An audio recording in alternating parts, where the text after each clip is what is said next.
What changed? I'm going to make this brief because the rest of the video gets pretty lengthy and pretty complex. Before, tiered items with 1 enchantment slot, some UTs, 1 engraving. Green dust for enchanting tiered items, red dust for upgrading those enchants, and purple was for putting engravings on UT items. Now, from 0 to 4 enchantment slots, also labeled by rarity as common for 0 slots, uncommon for 1 slot, rare for 2, legendary for 3, and divine for 4 enchantment slots, and is applicable for all items, UTs, STs, tiered items, limited edition items, even health bot. Okay, this is a joke. All items except T0. Rip T0 tone meta, no! Different items use different materials based on their rarity. So items from easy dungeons are usually green dust, adept dungeons are usually red dust, and exaltation dungeons are usually purple dust. Unfortunately, you can no longer upgrade your enchantments. Instead, you can only re-roll them, where the cost of re-rolling doubles every time you lock one of your enchants, which gets expensive really quickly. This needs to change. Now, part 2, drop rarity. So you may be asking, how is rarity determined? Can you combine items like those Android games I keep getting ads for?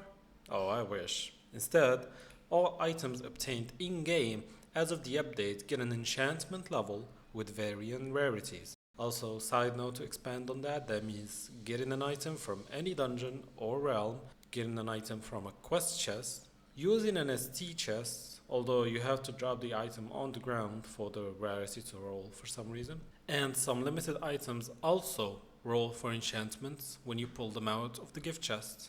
Anyways, on the RTMG blog post for the update, Deka stated that any item that drops has the following chance for slots: 50% for uncommon, 37.5% rare, 25% legendary, then 12.5% divine.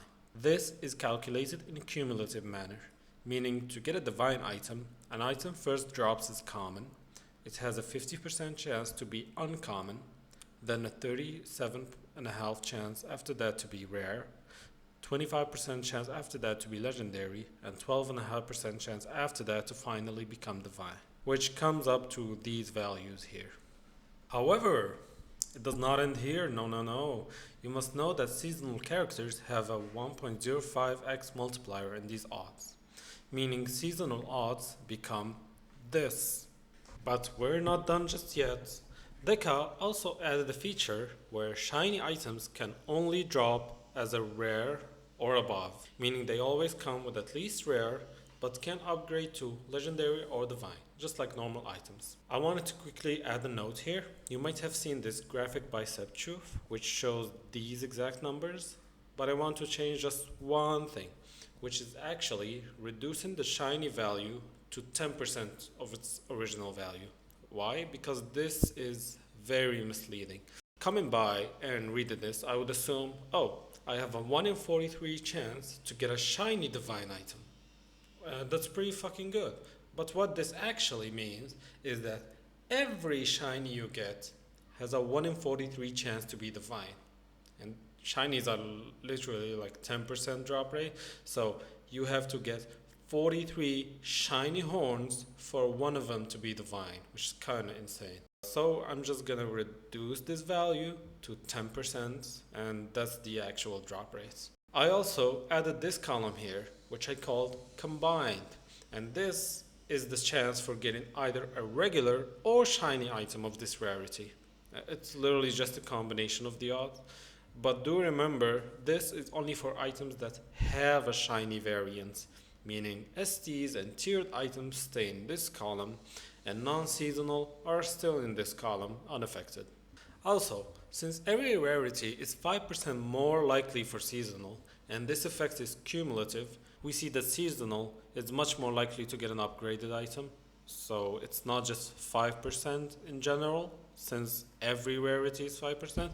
And also, if you include items that have a shiny using the combined column, then these numbers go way up, where we see you're actually 67% more likely to get a divine on a seasonal than non-seasonal. But do remember, it is 67% more likely, but the odds are still 0.6% for non-seasonal and 1% for seasonal when an item has a shiny. So the odds are very slim, but you're way more likely to get them on non-seasonal. Sheesh, that was hard. I hope I didn't lose all the viewership because there's still more, since crafting is also included in the upgrade in rarity. Rarity by crafting. For crafting, items can be the same or higher rarity of the item used to craft them. So again, not to bore you with the details, here's the math behind it.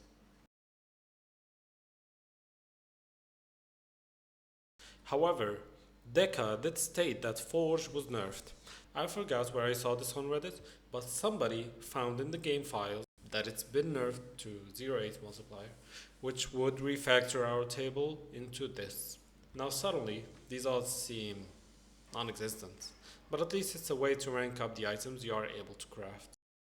As for crafting, there are three distinct ways to craft. The first is following what the enchantress tells you she needs. Here it's 60 red materials and 2 items from the same dungeon. But to actually get a legendary or higher with the items I have here, the void bow needs to be legendary too, since Force takes the minimum rarity used. Which opens the path for a second method, where you dismantle half the materials you need so their rarity doesn't matter, and then you use 2 items from the dungeon. Again, the void bow is only uncommon, so the new ring will be rolling uncommon or higher. Thus, the third way, and in this one you obtain 75% of the materials, which is easy just by dismantling 3 red material items and then selecting your dungeon compatible item and the blueprint from the same dungeon. Blueprints count as a second item, but they do not affect rarity, meaning your new item will be legendary or higher based on the item you're using, of course. And here you can see I actually got a divine on my 5th attempt. That's crazy. You can also do this with regular UTs just by buying the blueprints from the shop and then using it to craft the same item into divine. That is how I was able to craft a divine purity from scratch, although it cost like 80k fame. Same thing with STs, have the material dismantled and you only need 1 item to roll. The only thing this does not work on is tiered items, as they have no material requirements and only require 4 of the same tier item type. This is still just 3 pages out of 14 that I've written. I want to fucking die. Anyway, on to chapter 4, enchantments. In this section, I'll just explain what each enchantment does, as well as some pretty interesting math behind some of them. Note that I will mostly be using level 4 enchants for math and comparisons, as using every level would make this video an hour long. Do also note that Deca might be adding more enchants that are not in this video, so you might want to brush up on the wiki every now and then. Now, let's not get ahead of ourselves and start easy with unique. These are straightforward. There are uniques that can apply to all items, which are stat boosts, and there are uniques for weapons, abilities, armors, and rings. Specifically, I want to brush up on the attack and dex boost ones, which come out to these values here. There's also the Jester's Trick, which is just a collection of minimal stats. I'm not a fan, personally. Now, let's just quickly brush up on all the uniques currently in game for weapons, armors, abilities, and rings. The weapon uniques are Flurry of Blows and Overwhelming Strikes. Both of these come out to 8% damage output boosts, so they are better than the attack and dex boosts. Overdrive and Overload are also 8%, but reduce your HP and def respectively. Ascension of Jeb is just stats, who cares. Ability uniques. We have the Ascension of Nut, which is again self-explanatory, it's just stats, while Arcane Battery is an ability unique that gives much higher mana than the mana unique. Armor uniques. The Ascension of Bess, again self-explanatory, nobody cares. And Candy Coated is just a beefier def unique. Rings currently have only 1 unique, which is Lucky Streak, and this unique boosts XP, loot, and dust by 3%, which is pretty good to have as a swap out for chess phases or when bosses are near death. Now, moving on from uniques, we can go on to the single stat enchantments. The single stat enchantments, as the name suggests, raise only one stat. This can either be in absolute values, which tends to be really good, but still weaker than the unique. There is also relative and stat to stat, which are both pretty bad unless you're using very specific items. For example, if I use this set here, which raises my attack by 27, foregoing all other stats, this will let me gain 5 attack if I have the relative attack 4. And here's an example with the Crystal Konoishi set, which has an overall stat bonus of 480 HP, meaning relative HP gives 58 HP, which is actually much better than the unique. So it's very situational, you might have to do some math on your own. Next one is dual stats. Dual stats, as the name suggests, is a combination of two stats, which are both weaker than single stats. Or it could be a trade, an increase in one and a decrease in another. This boost from the dual staff is equal to the unique, which in some cases would make the dual boost better since you can gain stats equal to the unique at the cost of speed, because speed is bad. Next one is reward.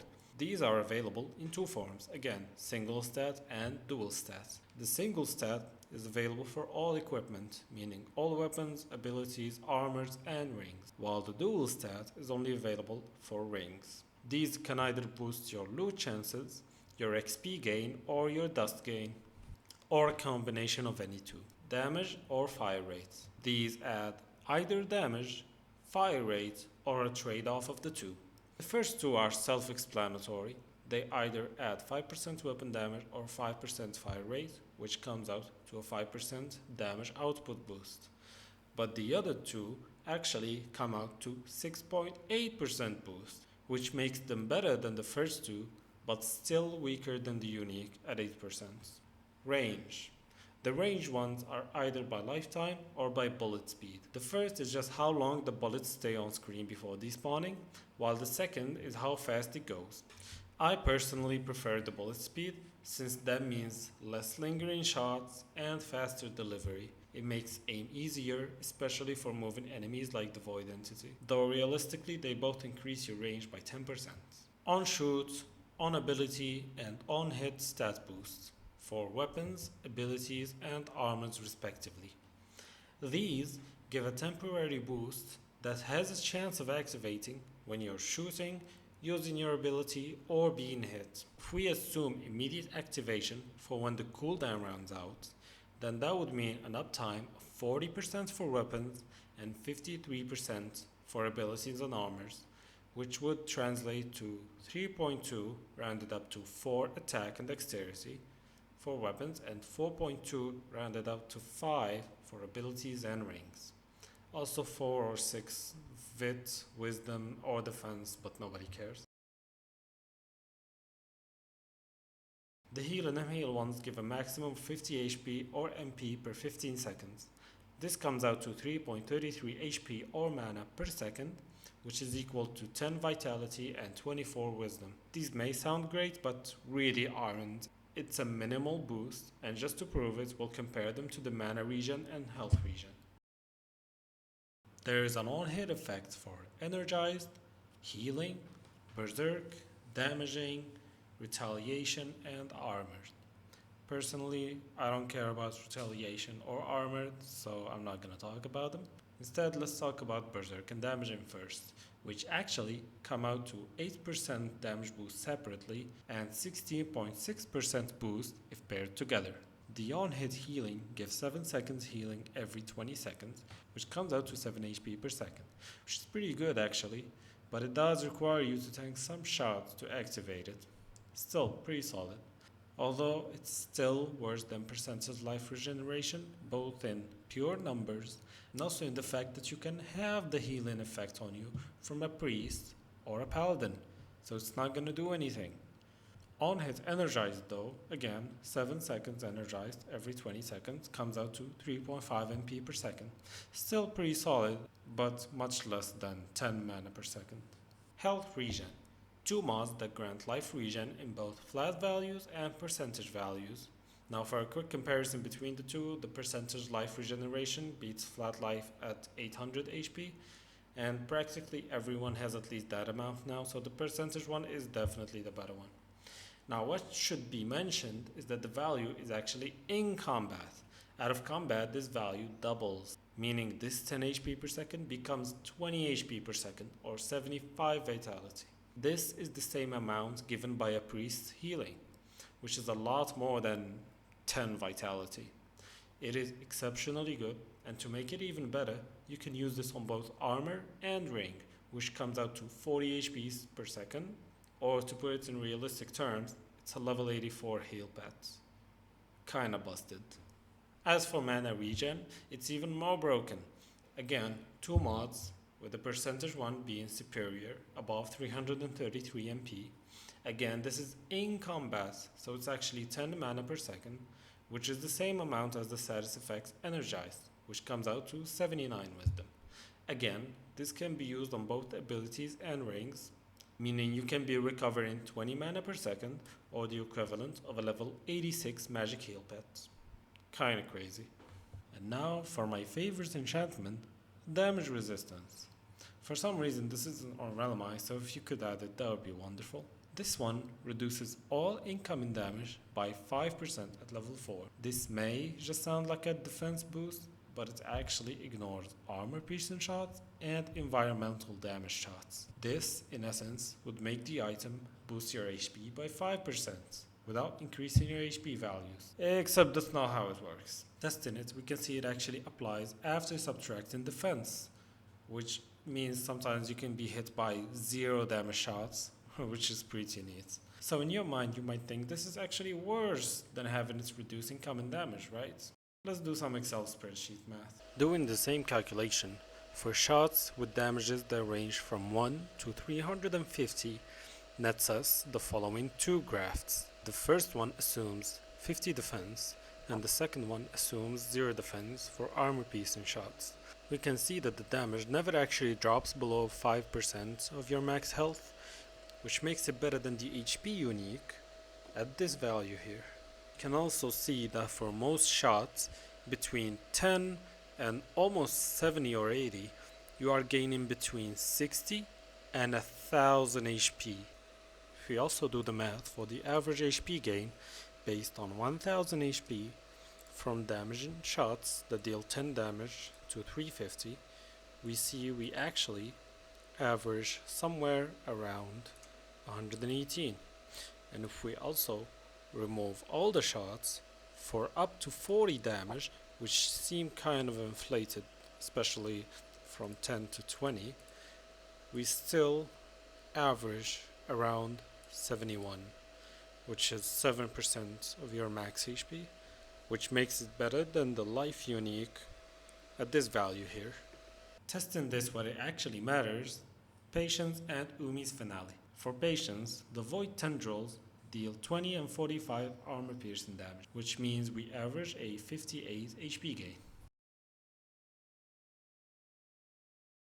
For Umi's finale, the shots deal 30 and 50 damage armor piercing. These come out to 60 HP and a 66 HP gain, or an average of 63 HP. While it is still not as viable as it would be mid-game with non-armor piercing shots, it still gives around 60 extra HP for endgame content. I love this mod a lot, not only because it gives more HP than the best enchants give, but it also makes your pet and other sources of healing better. Since you take less damage from shots, your pet and other healing items are relatively stronger. Mana reduction, 10% at level 4. I don't know how to explain this any other way than pretty good. This one increases ability numbers, damage wise and healing wise. It is pretty good, and I recommend especially for damage based abilities or for priests. Finally, we have Awakened. These are specific item enchantments which can manifest as raw stats, a change in shot pattern, a status effect, regeneration, entity spawning, or just borrowing other classes' abilities. Deka seems to be adding more of these every season, so I just recommend checking the wiki every now and then to check the new ones. Now, moving on to enchantment incompatibility.